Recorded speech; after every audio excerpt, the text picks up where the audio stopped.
ఒక మంచి రోజు చూసుకుని మీనాక్షి తన తల్లిదండ్రులతో వేరుపడి కూతురు కొడుకుతో పాటు ఇంకో చిన్నింటికి వెళ్ళిపోయింది. మీనాక్షి వేరింటి కాపురం పెట్టడం అన్నది ఒక పెద్ద సంగతిలా తోచలేదు ఆ ఇంట్లో ఎవరికి. ఇక్కడిక బాగుపడేటట్టు లేడు శ్యాము. ఏదో అలాగైనా దారికొస్తాడేమో చూస్తానని ఇంకా ఏవో అలాంటి పొల్లు మాటలే 4 చెప్పింది మీనాక్షి. ఫోన్లే తల్లి, నీ ఇష్ట ప్రకారమే కానీ అక్కడికి క్యారియర్ పంపిస్తానులే, లేకపోతే భోజనానికి ఇక్కడికి వచ్చేస్తూ ఉండండి, మీ బాగు కంటే నేను కోరేదేమీ లేదు అంటూ అలా అలా కన్నీరు కార్చింది శ్రీదేవమ్మ. అవదాని గారేం మాట్లాడలేదు, ఉదాసీనంగా ఉండిపోయారు. అలా అతి సామాన్యంగా సులభంగా మీనాక్షి వేరుపడిపోవడం జరిగింది. చూసిన వాళ్ళు ఇరుగు పొరుగు బొగ్గలు నొక్కుకున్నారు, ముక్కు మీద వేలేసుకున్నారు, మెటుకలు విరిచారు. అక్కడికి తనివి తీరక మీనాక్షి దగ్గరకు వెళ్ళి ఇన్నాళ్ళు తల్లిదండ్రులు తనకెంత అన్యాయం చేసింది, చివరికి అదంతా ఇలా పరిణమించినందుకు తామెంతో దుఃఖిస్తుంది గంటలు గంటలు వివరించి జాలిపడ్డారు. తర్వాత శ్రీదేవమ్మ దగ్గరకు వచ్చి కూతురి సంసారం నెత్తిన వేసుకుని వీళ్ళెంత చితికిపోయారో, అంత చేసినా వాళ్ళకెంత విశ్వాసం లేకపోయిందో, అయినా పోన్లే ఎప్పటికైనా ఆ భారం తీరినందుకు తామెంత సంతోషిస్తున్నారో విడమర్చి సానుభూతి చూపించారు.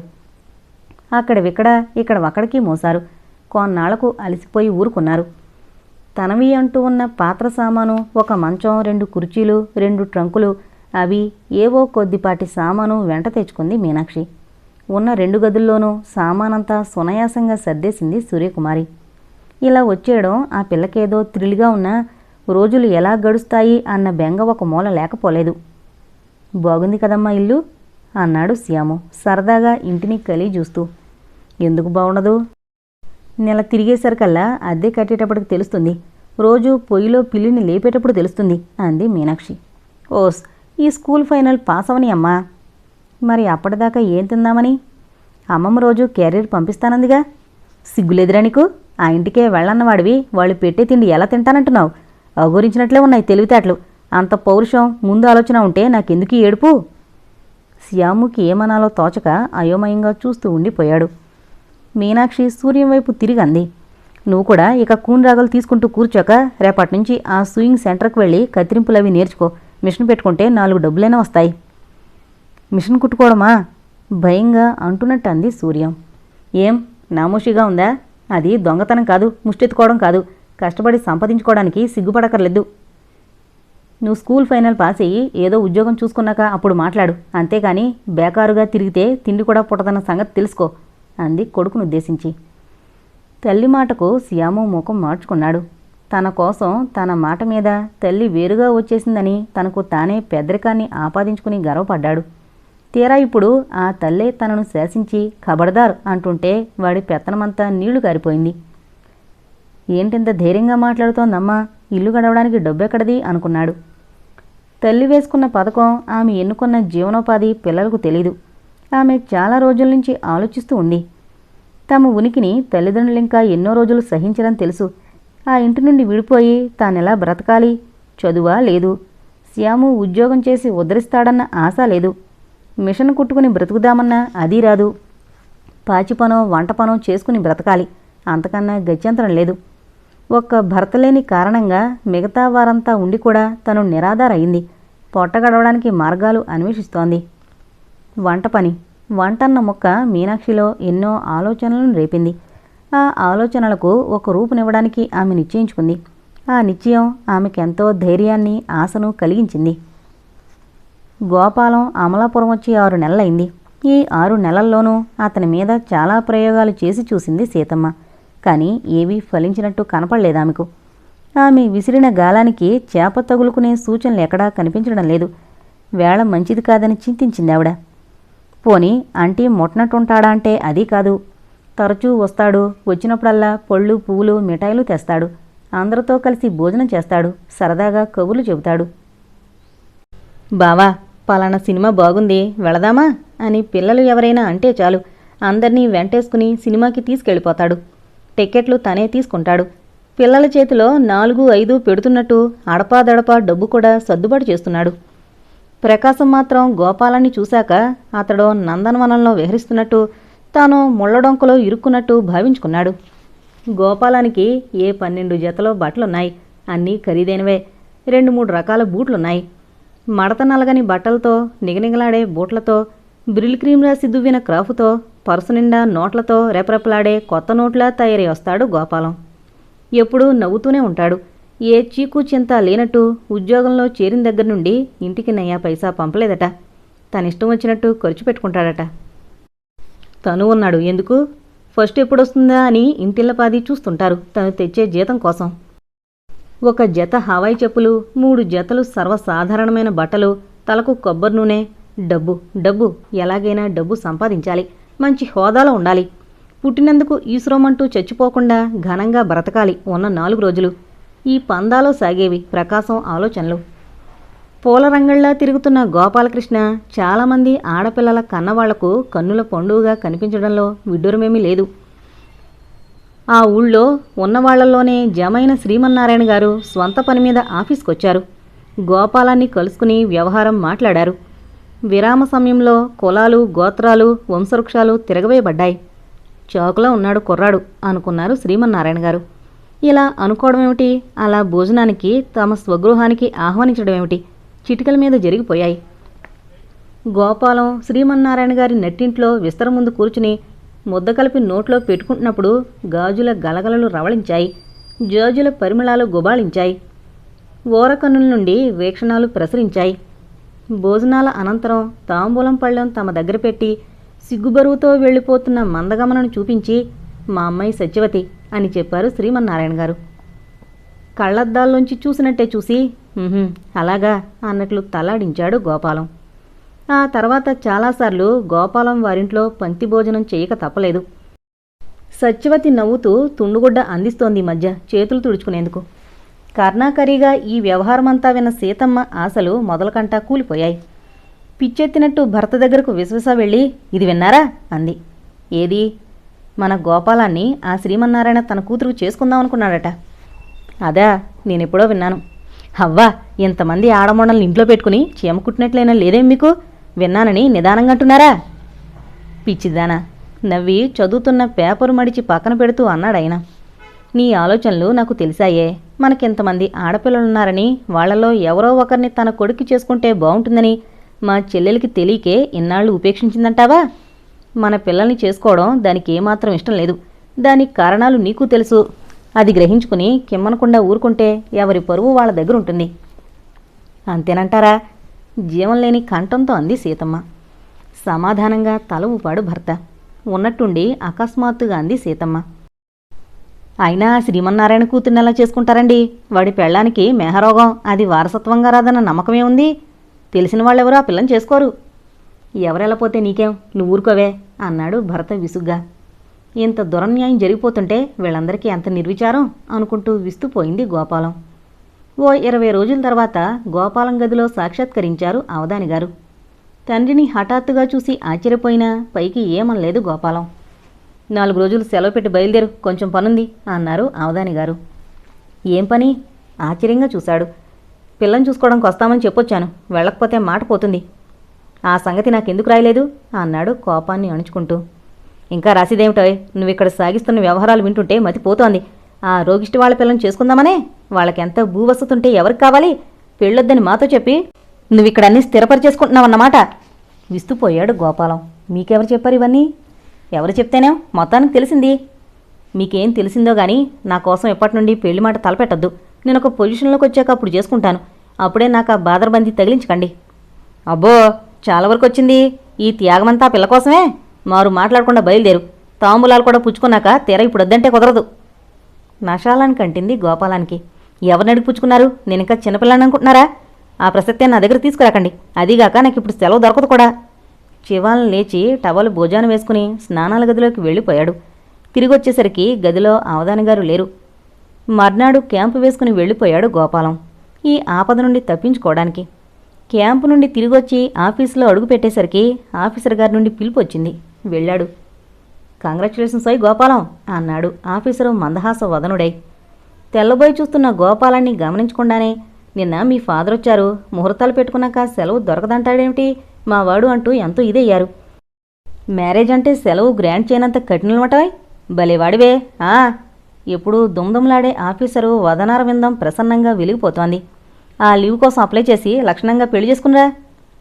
గోపాలం లోపలే పళ్ళు పటపటా కొరికాడు. తండ్రిని ఆఫీసర్ని కలిసి కరకరా నెమిలి మింగేద్దామా అనుకున్నాడు. కానీ నిస్సహాయుడు. Thank you sir. ఒకటి ఆఫీసర్ మొహాన పారేసొచ్చి తలపట్టుకుని కూర్చున్నాడు తన సీట్లో. స్టాఫ్ అంతా చుట్టుముట్టారు బెలబెలమంటూ. పెళ్ళికొడుకి హార్టీ కంగ్రాట్స్. పార్టీ ఎప్పుడోయ్? డబ్బు కలిసిపోతుందని అంతా టాప్ సీక్రెట్గా ఉంచారు గురువుగారు. ధర ఏమాత్రం పలికింది?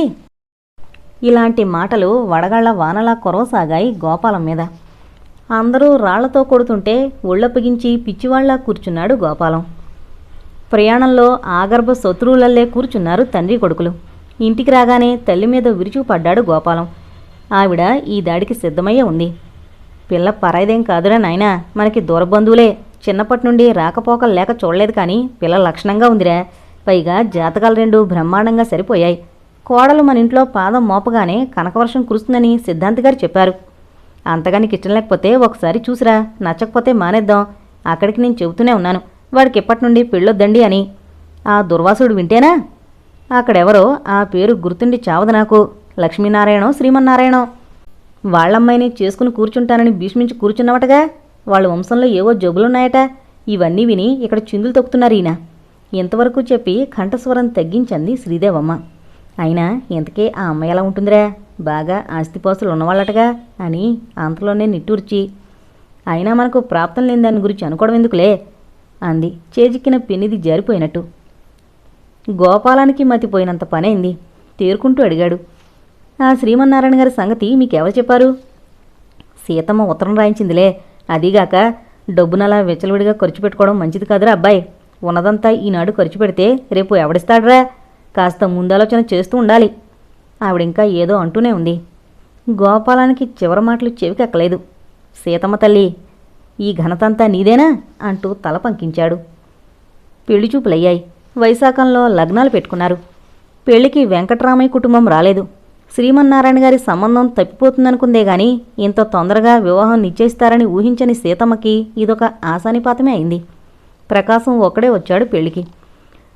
గోపాలం పెళ్లిచూపులకు వెళ్ళినప్పుడే కుప్పకూలిపోయింది సూర్యకుమారి. తాను పుట్టడం మామయ్య కోసమే అనుకుంది ఎన్నాళ్ళు. మరి ఇప్పుడు ఇలా జరిగిందేమిటి? ఎన్ని సందేహాలో ఆ పిల్ల మనసులో కొట్టుకులాడాయి. కానీ ఎవరిని అడుగుతుంది? ఎవరికీ తెలియకుండా ఏడ్చేది. ఏడిచి ఏడిచి ఎర్రబడిన కళ్ళను మాత్రం దాచలేకపోయేది. మీనాక్షి అంతా గమనిస్తూనే ఉన్నా ఏమీ ఎరగనట్టుండిపోయింది. ఈ ముభావం ఏమీ పట్టనట్టు తల్లి వెళ్ళి అమ్మమ్మకు పెళ్లి పనుల్లో సాయం చేసి వస్తూ ఉండడం చూసి సూర్యంకి మరింత రోషం ముంచుకొచ్చింది. ఆఖరికి శుభలేఖలొచ్చిన రోజున మాత్రం తల్లి కూతుళ్ళిద్దరూ నిగ్రహించుకోలేకపోయారు. పెళ్లిపత్రిక చూస్తుంటే సూర్యం కళ్ళ వెంట బొటబొట నీళ్లు రాలాయి. ఊరుకోవే, నీకు అందని అదృష్టం కోసం ఎందుకు ఏడుస్తావు? నీకెక్కడ రాసిపెట్టుందో? నీ ఆలోచనలన్నీ మనసులోంచి పోగొట్టుకుని ఏమీ జరగలేదనుకో. మామయ్యకి ఇష్టమైతే చెప్పేవాడే. వాడికి ఆ ఉద్దేశం లేనప్పుడు నువ్వు నేను ఏడిస్తే ఏం లాభం అంది మీనాక్షి. సూర్యం తలెత్తి తల్లి ముఖంలోకి చూసింది. తల్లి కళ్ళు కూడా ఉబ్బున్నాయి. కంఠం జీరగా ఉంది. అయితే తల్లి కూడా విచారిస్తోందన్నమాట. కొంత ఉపశమనం కలిగింది సూర్యంకి. మామయ్య ఉత్త మోసగాడు కదమ్మా అంది. ఊరుకోవే, ఎక్కడైనా అనగలవా మాట? మోసం చేయడానికి వాడేం నిన్ను నమ్మించాడా? ఊరుకో, పెదవి దాటి మాట రానీకు. పేదవాళ్ల కోపం పెదవికి చేటు. నీ అదృష్టం ఎలా ఉంటే అలా జరుగుతుందిలే అంది మీనాక్షి. కానీ ఆమెకు తెలుసు, నేను నిన్నే పెళ్లి చేసుకుంటాను అని ఏనాడు గోపాలం అనకపోయినా సూర్యానికి అన్ని విధాల ఆశలు కల్పించాడని. పెళ్లికి అవధానిగారి కుటుంబం బంధుమిత్ర సపరివారంతో తరలి వెళ్లారు. పెళ్లి పనుల్లో హడావిడిగా తిరుగుతున్న మీనాక్షికి సూర్యకుమారికి కంటతడి ఆరక పెళ్లి పందిరంతా మసగ్గానే కనిపించింది. రాత్రైంది. ముహూర్తం దగ్గర పడుతోంది. పేట్ల మీద కూర్చున్న వధూవరుల చేత పురోహితుడు ఏవేవో మంత్రాలు చదివిస్తున్నాడు. పెద్దవాళ్లలో కూర్చుని ఒక నడివయసు పెద్ద మనిషితో మాట్లాడుతున్న అవధానిగారి కనుబొమ్మలు ముడిపడ్డాయి. చివాలన లేచి, బావగారు ఒకసారి అలా రండి అంటూ వియ్యంకుడైన శేషయ్య గారిని పిలుచుకుని లోపలికెళ్లారు. అంతవరకు అవధానితో గుసగుసలాడిన పెద్ద మనిషి చల్లగా జారుకున్నాడు. శేషయ్య ఆశ్చర్యంగా చూసి లేచి అవధానిగారిని అనుసరించాడు. వెళుతూ వెళుతూ ఆడవాళ్లలో కూర్చున్న భార్య వైపు సాభిప్రాయంగా చూశాడు. దుర్గామ్మ కూడా కూర్చున్న చోటు నుంచి లేచి లోపలికి వెళ్ళింది. వీళ్ళందరూ వెళ్లడం చూసిన శ్రీదేవమ్మ కూడా జిజ్ఞాసతో ఆత్రంగా లోపలకు నడిచింది.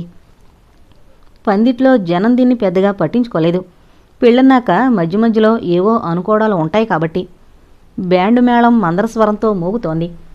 పురోహితుడు వివాహక్రతువు యథావిధిగా జరిపిస్తూ మంత్రాలు వల్లిస్తున్నాడు. ఒక్క అవధానిగారు తప్ప లోపలికి వెళ్లిన వాళ్లలో శేషయ్య దంపతులకి, శ్రీదేవమ్మకి ఈ ఆకస్మిక సమావేశం ఎందుకో అర్థం కాక అయోమయంగానే ఉంది. బావగారు, మీది సాంప్రదాయ కుటుంబాన్ని చేసుకున్నాం గాని మీరు ఇలా లోట్లని కప్పిపుచ్చి మమ్మల్ని మభ్యపరుస్తారని అనుకోలేదు అన్నాడు అవధానిగారు. తెల్లబోతూ మొహాలు చూసుకున్నారు శేషయ్య దంపతులు. ఏంటండి, ఏం జరిగింది? నాకేంటో కంగారుగా ఉంది, చెప్పండి అంది శ్రీదేవమ్మ. ఇంకా ఏం జరగాలే? ఇంతకుముందు వీళ్ళమ్మాయికి పీటల మీద పెళ్లి తప్పిపోయిందట. ఏ కారణం లేకుండా ఎందుకు తప్పిపోతుంది? ఇంకా లోపల ఎన్ని లొసుగులున్నాయో నాకిందాక నీ సంగతి తెలిసింది. తేలిక బుట్టలో పడ్డాం. గబాలనొచ్చి అవధానిగారి చేతులు పట్టుకున్నారు శేషయ్య గారు. చెట్టంత మనిషి, చేతులు వణుకుతున్నాయి. బావగారు, అనవసరంగా అపోహ పడకండి. మా అమ్మాయి పీటల మీద పెళ్లి తప్పిపోయిన మాట నిజమే, కానీ అది నా కూతుర్లోని లోటుపాట్ల మూలంగా కాదు. ఆ అబ్బాయి వైపు వంశంలో పారంపర్యంగా వస్తున్న భయంకర వ్యాధి సంగతి విని నా కూతుర్ని చేజేతులా నట్టేట్లో ముంచలేక నేనే ఆ పెళ్లి తప్పించేశాను. అంతేకాని మరోలా కాదు. కావలిస్తే మీరు వాకప్ చేసి కనుక్కోండి. శేషయ్య గారి కంఠం గదగదమైంది. వదిన గారు, ఎవరో కిట్టని వాళ్ళు పుట్టించిన పుకార్లు అవి. నా తల్లి బంగారం లాంటి పిల్ల. మిమ్మల్ని మభ్యపరిచేటంత మోసగాళ్ళం కాము. ఇంకా ఇంకా ఏమనాలో నోట మాట రాక జలజలారాలే కన్నిటిని పైటి చెంగుతో ఒత్తుకోసాగింది దుర్గాంబ. ఆడపిల్లను గన్న తల్లిదండ్రులు వాళ్ళు ఆ సమయంలో అతి దీనులైపోయారు. ఏది నమ్మాలో ఏది నమ్మకూడదో అర్థం కాని శ్రీదేవమ్మ అయోమయంగా చూస్తోంది. నాకున్న ఒక్క కొడుకుని ఇటువంటి సంబంధం చేసి నా సదాచారాన్ని వదులుకోలేను. అవధానిగారు చరచర బయటికి నడిచి, శాస్త్రులు గారు, ఆపండి మంత్రాలు అని గర్జించారు. పురోహితుడు టక్కున ఆగిపోయి అవ్వాకై చూస్తుండిపోయాడు. అవధానిగారి మాట వినపడిని బ్యాండు వాళ్ళు ఇంకా వాయిస్తూనే ఉన్నారు. ఆపండోయ్ భజంత్రీలు అని బిగ్గరగా మరోసారి అరిచారు అవధానిగారు. ఒక్కసారి పందిరంతా నిశ్శబ్దమైపోయింది. అంతవరకు సిగ్గుబరువుతో తల వంచుకుని కూర్చున్న ఇందిర బీతావాహురాలై ఒక్కసారి తలెత్తి మామగారి వంక చూసింది. గోపాలం ఆశ్చర్యపోతూ ప్రశ్నార్థకంగా తండ్రి మొహంలోకి చూశాడు.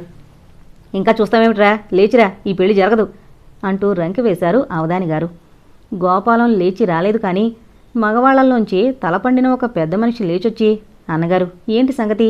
నాతో చెప్పండి, నేను సర్ది చెప్తాను. మీకు ఏ లోపం జరగకుండా కార్యక్రమాన్ని నడిపించే పూచి నాది అన్నాడు. లోపల లొసుగులుంచుకుని పైకి అంత మర్యాదలు చేస్తే మాకేం కావాలండి? సదాచార సంపన్నులను చేసుకోవడానికి సిద్ధపడ్డామే కానీ పీటల మీద పెళ్ళిళ్ళు కూడా తప్పిపోయిన రకమని తెలీదు. అవధానిగారి ఆలోచనలు వేరు. ఆయన మెదడు అప్పుడే చకచకా పనిచేయడం ప్రారంభించింది. ఈ పెళ్లి జరిపించడానికి వియ్యాలవారు ఇంకో 2-3 వేలన్నా లంచం ఇవ్వకపోతారా అన్న ఆశ ఆయనలో అప్పుడే మొలకెత్తింది. అన్నగారు, నిదానించండి. వెనక ముందు అన్నీ ఆలోచించి క్షుణ్ణంగా అన్నీ తెలుసుకుంటే మీరు నిర్ణయానికి రారు. ఇలా వచ్చి కూర్చోండి. నేను చెప్పేదంతా విన్నాక మీరు ఒక నిర్ణయానికి వద్దురు గాని అంటూ అనునయించడానికి ఆ పెద్ద మనిషి ప్రయత్నించసాగాడు. ముహూర్తం వేళ దాటిపోతోంది అంటూ ఎవరో అన్నారు వెనక నుండి. ఇంకా ముహూర్తం ఏమిటి, లేవ్వేరా అంటూ కేకేశారు అవధానిగారు. గోపాలం వాచి చూసుకున్నాడు. తల పక్కకు తిప్పి పెళ్ళికూతురి మొహంలోకి చూశాడు. దీనాతి దీనులై నిస్సహాయంగా ఉన్న తల్లిదండ్రులు చూసింది ఇందిర. ఆమె వడలంతా రోషంతో అవమానంతో కంపించింది. కళ్ళు నిండుకొచ్చి చెక్కిళ్లపై కన్నీరు కాల్వలు కట్టింది. మెల్లగా తలెత్తి గోపాలం వంక చూసింది. ఇద్దరి చూపులు కలుసుకున్నాయి. ఎక్కువసేపు చూడలేక చూపులు వాల్చింది ఇందిర. కళ్ళనీళ్లు టపటపరాలాయి. కర్తవ్యాన్ని ఆలోచిస్తూ చూపులు నేలకి సారించాడు గోపాలం. పుష్పాలతో, అక్షతలతో, పసుపు కుంకుమలతో దగదగా మెరుస్తున్న మాంగల్యం వెండి పళ్ళెంలో కనిపించింది. మెల్లగా అప్రయత్నంగా దాని చేతిలోకి తీసుకున్నాడు. ఇందిర దిగ్భ్రమతో చూసింది. పురోహితుడితో సహా అందరూ అవధానిగారికి పెద్ద మనిషికి జరుగుతున్న వాదోపవాదాలు వినడంలో నిమగ్నులై ఉన్నారు. వధూవరుల సంగతి ఎవరూ పట్టించుకోలేదు. ఇందిర, ఇటువైపు తిరుగు మెల్లగా అన్నాడు గోపాలం. ఇందిర వళ్ళు జల్లుమంది. మనసు వసం తప్పినట్లయింది. అలవోకగా గోపాలం వైపు తిరిగి తల వంచింది. ఆమె భుజాల మీదుగా 2 చేతులు పోనిచ్చి ప్రియసతి శరీర స్పర్శానందాన్ని అనుభవిస్తూ 3 ముళ్ళు వేసి అరచేతులు కంటుకున్న పసుపును మృదువుగా దులిపేసి కూర్చున్నాడు గోపాలం.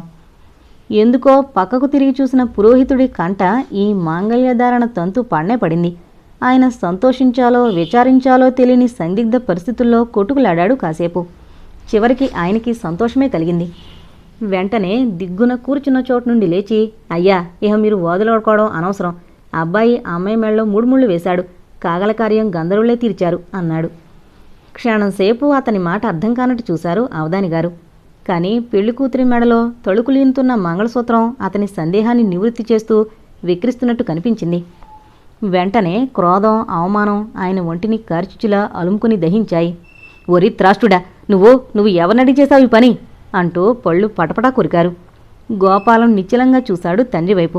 ఆ చూపులో చెప్పరానంత ఏహభావం, అసహనము గోచరిస్తున్నాయి.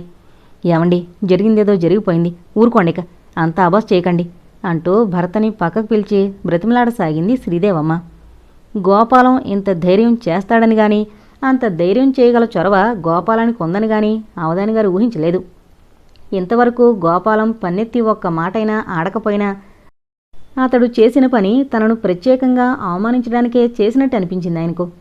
నా మాట నిలబెట్టలేనివాడు నాకు కొడుకు కాదు, నేను వాడికి తండ్రిని కాను. నీకు ఇంత పుత్రప్రేమ పొంగిపోతే నువ్వు కూడా వాడితోనే పడిచావు అంటూ కండువా దులిపి భుజాన వేసుకుని పెద్ద పెద్ద ఆంగలేసుకుంటూ అక్కడి నుంచి వెళ్ళిపోయారు అవధాని గారు. ఇప్పుడు నాకేం దారి, ఎవరి మాట పాటించాలి? నువ్వు ఎందుకింత తొందరపడ్డావురా నాయనా అంటూ కొడుకు దగ్గరకొచ్చి ఏడ్చింది శ్రీదేవమ్మ.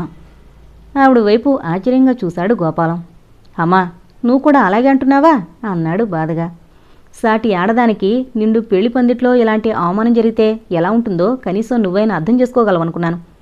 అసలు ఇప్పుడు పెళ్ళే వద్దంటే బలవంతాన పెళ్లి కొప్పించారు. ఎలా పడితే అలా చెప్పినట్టల్లా చేయడానికి నేనేమన్నా కీయిస్తే ఆడే బొమ్మనా అమ్మా? అసలు నీకు నాన్నగారికి నేనెప్పుడైనా ఒక హృదయం, వ్యక్తిత్వం ఉన్న మనిషిలా కనిపించానా? శ్రీదేవమ్మ దోషిలా తల వంచుకుంది. నాకు మంచిదని తోచింది నేను చేశాను. ఎప్పటికైనా నేను ఒక మనిషినేనన్న సంగతి మీరు గుర్తిస్తే మంచిది. లేదు, నాన్నగారన్నట్టు ఈ సంబంధాలు తెగిపోవడమే శ్రేయస్కరం అన్నాడు గోపాలం. అంత మాట అనుకురా, ఆయన్ని సమాధానపరచడానికి ప్రయత్నిస్తాను అంటూ కళ్ళు ముక్కు తుడుచుకుంటూ లేచి భర్త వెళ్ళిందారినే నడిచింది శ్రీదేవమ్మ. ఆ తర్వాత కార్యక్రమం అంతా నిస్తేజంగా జరిగిపోయింది. ఎంతమంది ఎన్ని విధాలు చెప్పినా వినకుండా అవధానిగారి భార్యతో సహా వెళ్ళిపోయారు. మగ పెళ్లివారి తరపున గోపాలం, అతని స్నేహితులు మాత్రమే మిగిలారు. అంతా ముగిశాక శేషయ్యొచ్చి గోపాలం చేతులు పట్టుకుని, నాయనా, నాకన్నా చిన్నవాడివైనా నీకు చేతులెత్తి నమస్కరించాలనిపిస్తోంది.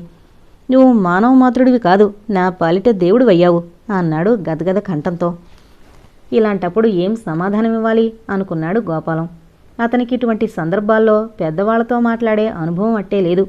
ఏదెలా ఉన్నా ఆ రుద్దిని కళ్లల్లో తొణికిసలాడే కృతజ్ఞతతో కూడిన ఆప్యాయత చూశాక తానొక మంచి పని చేశాననే తృప్తి కలిగింది అతనికి. పెళ్లి పందిట్లోని తండ్రి ప్రవర్తనకి సిగ్గుపడి గోపాలం చాలా సేపటిదాకా స్నేహితుల మొహాలు చూడలేకపోయాడు. కానీ రాజు, రెడ్డి, విశ్వం తమ పరిహాసోక్తులతో మిత్రుని మనసును కొంతవరకు ఆ వ్యాకులత నుండి తప్పించారు. ఒరే హీరో, మా పరువు నిలబెట్టావురా, లేకపోతే పెళ్లికొచ్చిన అమ్మాయిలంతా ఈ మగజాతిని దుమ్మెత్తి పోసేవారనుకో అన్నాడు రాజు. ఆహా, వీడు చేసిన అడ్వెంచర్కి నువ్వు అమ్మాయిల దగ్గర కాళ్ళెత్తుకు తిరుగుదామని సంతోషిస్తున్నావు కాబోలు. చేతనైతే నువ్వు అలాంటి సాహసం చేయబోయి చూద్దాం రెడ్డి సవాలు. ఒరే, వీడు సింపుల్గా మూడు ముళ్ళేసి ఊరుకున్నాడు, నేనైతేనా పృథ్వీరాజు కపూర్ లాగా? కపూర్ కాదు, సరిదిద్దాడు విశ్వం. సారీ, పృథ్వీరాజులాగా హీరోయిన్ని ఎత్తుకుని పోయేవాణ్ణి. పృథ్వీరాజు ఎత్తుకుపోయిన హీరోయిన్ పేరు కాస్త చెప్పమ్మా రెడ్డి వ్యంగ్యోక్తి. వాడి మొహం ఇంకాసేపు ఉంటే సైరాబాను అంటాడు, నోళ్ళు మీయండి. కానీ ఒరే గోపి, నువ్వు నిజంగా మీ నాన్న వెంట తోకడించుకుంటూ వెళ్ళిపోతావని భయపడి చచ్చాననుకో. విశ్వం తన భావాన్ని వెలుగుచ్చాడు. ఎందుకంటే నువ్వైతే సరిగ్గా అలాంటి పనే చేసేవాడివి కాబట్టి రాజు అన్నాడు. ఎలాంటి పని? అలాంటి పనే. విశ్వం లేచి రాజు మీదకి యుద్ధానికి వెళ్ళాడు. మిత్రుల చతురోక్తులతో వాతావరణం కొంత తేలికపడినట్లు అనిపించినా మనసులోని వైకల్యం పూర్తిగా తొలగిపోలేదు గోపాలానికి. ఈ పెళ్లి ఇలా జరగడానికి ఎవరు బాధ్యులు అని పదే పదే తర్కించుకున్నాడు. పెళ్లే కాదు, మొదటి నుండి తన జీవితమే వంకరదారిని నడుస్తూ వస్తోంది. చదువుకోవాల్సిన ప్రాయంలో ఉద్యోగంలో చేరడం, ఉద్యోగంలో ఇంకా పైకి రాకముందే పెళ్లి చేసుకోవడం, ఆ పెళ్లి కూడా ఇలా లోకతీరును కాక భిన్నంగా జరగడం. దీనికంతటికీ కారణమెవరు? సమాధానంగా అతని కళ్ళెదుట తండ్రి ఉగ్రమూర్తి సాక్షాత్కరించింది. మనసంతా అశాంతికి లోనైంది. వాలుకుర్చీలో వెనక్కి వాలి పడుకొని సిగరెట్ల మీద సిగరెట్లు కాల్చసాగాడు. ఏమిట్రా అంత దీర్ఘాలోచన? రెడ్డొచ్చి ఒక్కసారి వాలుకుర్చీని పైకెత్తి కొదేశాడు. మనవాడి లోకంలో లేడు. First sweet knight of the life అనగా జీవితంలోకెల్లా తీయనైన మొదటి ఈ అంటూ రాగయుక్తంగా దీర్ఘం తీశాడు రాజు. గోపాలానికి చటుకున గుర్తొచ్చింది, ఈ రాత్రే శోభనరాత్రి అని. లేడి కళ్లతో బేలగా చూసే ఇంద్రముఖం గుర్తొచ్చింది. అతని మొహంలో ఒక విధమైన ఉత్తేజం కనిపించింది. సన్నగా నవ్వుకున్నాడు. ఓరోరి, కాస్త దాచుకో సంతోషం, పద అందాక కార్డ్స్ ఆడదాం అంటూ విశ్వం లేవదీశాడు.